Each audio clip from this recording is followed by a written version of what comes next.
나이키 회장인 필립 나이트는 밝고 유머러스하죠. 술도 개발도상국 시절 한국인처럼 많이 마셨고 역경도 여러 번 이겨낸 인물입니다. 이분은 한국과 일본 그리고 대만에서 많은 시간을 보냈죠. 회사의 융자도 일본에서 구했습니다. 일본 중앙은행 총재가 죽고 난 다음 자신의 관을 나이키 로고로 덮었다는 이야기가 있을 정도죠. 60년대 미국에서는 아디다스와 푸마 같은 독일산 신발이 대부분이었습니다. 나이트 회장은 자신의 아버지 앞에서 일본산 타이거 신발이 미국에 오면 잘 팔릴 텐데를 노래하다가 결국 일본을 가고 맙니다. 24살이었던 그는 코베의 오니스카 타이거를 방문해 미국 판권을 따내죠. 그리고 이를 미국으로 수입해 큰 돈을 법니다.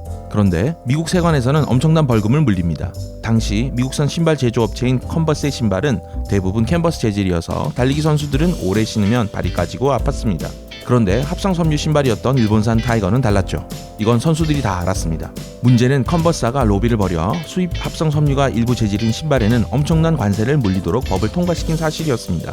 이를 모르고 있던 나이키는 그해 번 돈의 4배 금액을 벌금으로 부과받고 3년간의 법정 다툼 끝에 금액을 줄여서 3년간 벌어 납부합니다. 아식스가 미국 시장에서 성공하자 일본 본사는 미국에 직접 진출하려고 합니다. 아식스는 필립 나이트에게 회사 지분을 팔라고 하자 그들 관계는 나빠집니다. 결국 자신의 육상 시절 코치였던 빌 바우먼과 함께 각각 $500를 내어 나이키를 세웁니다. 독일 형제 기업인 아디다스와 푸마는 이런 나이키를 처음에 우습게 본 게 실수였습니다.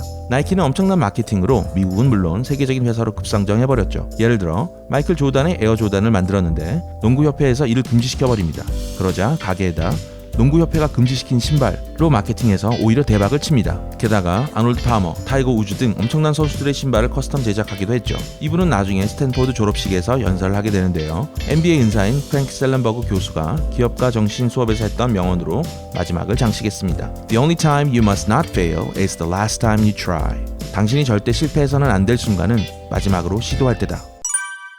일본의 오니스카 타이거와 각을 세운 뒤 필립 나이트는 블루 리본사를 세웠죠. 그리고 캐나다에서 신발 제작을 준비 중이었습니다.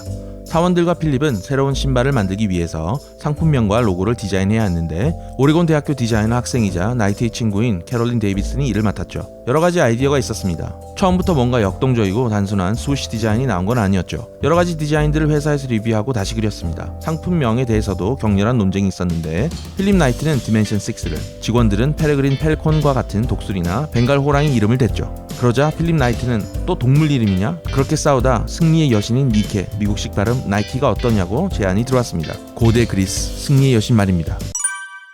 필립 나이트는 혼자 도쿄 사무실에 있었습니다. 나이트는 이름을 정해야 했죠. 자신이 생각했던 상품들의 이름은 그리 좋지 못했습니다. 테니스 대회 이름을 어설프게 딴 윈블턴이나 자신이 제일 좋아하는 고양이 농구팀 이름을 따서 농구화 이름을 블레이저라고 지었습니다. 결국 자신이 짝퉁 신발을 만드는 어설픈 짝퉁 이름 작가라는 사실을 깨달았습니다. 그는 회사명들 중에 X나 K가 들어가는 이름이 힘이 들어간다고 느꼈습니다.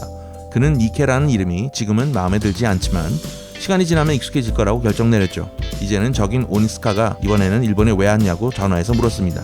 이번에는 그냥 여행차 왔다고 둘러댔죠.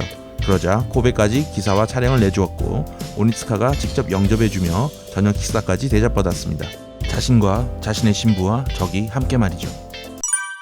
1972년 캐나다에서 신발 제조 계획이 엉망이 되자 당시 필립은 아내와 함께 일본으로 가서 신발 제조 업체를 찾아야 했습니다. 이 분야에서는 최고라 불리는 슈독을 찾아야 했는데 일본인이 그를 소개했죠. 당시 미국 시장에는 아디다스 짝퉁이 판을 치고 있었는데 이런 신발을 제조하거나 판매하는 자가 있었습니다. 그는 미국인이었죠. 이름은 소울, 신발 미창이었습니다. 그의 아버지 소울 시니어는 전 세계의 괜찮은 신발 공장들이 연락처를 가지고 있었는데 마침 히로시마의 한 공장이 적격 판정을 받았습니다. 이태리계로 추정되는 소울은 강한 브루클린 액센트를 가진 아주 거만한 사람이었는데 일본인들이 깍듯하게 제작에 6개월 걸린다고 하자 그는 3개월 안에 해! 라고 잘라 말했다고 하죠. 소울은 미국인들의 수치였답니다. 긴 비행기 여정에 기차가 심하게 흔들리자 아내는 하네다 공항 여자 화장실에서 쓰러져 버렸습니다. 힘들어하는 아내를 데리고 그날은 미국 건축가 프랭크 로이드 라이트가 지은 일본 황실 호텔의 스위트룸에서 아내를 재웠다고 하네요.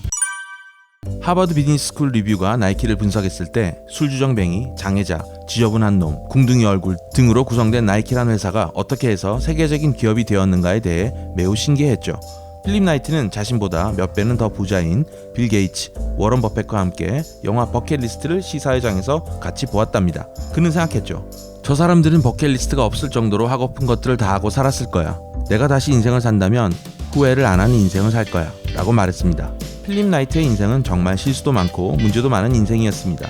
그러나 거꾸로 보면 엄격하게 관리하는 회사라고 하더라도 모든 면이 완벽한 상태로 운영되는 조직이나 회사가 대체 몇이나 될까요? 그리고 그 회사가 오래도록 성공한다는 보장도 없습니다. You measure yourself by the people who measure themselves by you. 당신은 당신을 평가하는 사람들의 기준에 의해 자신을 평가한다.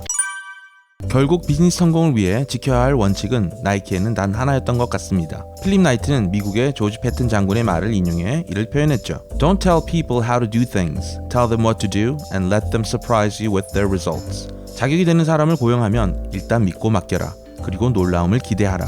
란 말입니다. 이 말 하나는 필립 나이트가 정말 인내심을 가지고 잘 지킨 것 같습니다. 아식스 타이거의 미국 수입업자로 시작해 카피캣 인생, 수많은 고비를 넘긴 그는 스스로 창의적인 회사가 되려고 부단히 노력했다고 말합니다. 한때 빚이 90%였던 회사가 정말 꾸준히 노력해 미국에는 전무한 세계적인 스포츠 메이커로 커갈 수 있었던 원동력은 무엇이었을까요? 팀워크, 이 두 글자에 그 해답이 있는 것 같네요.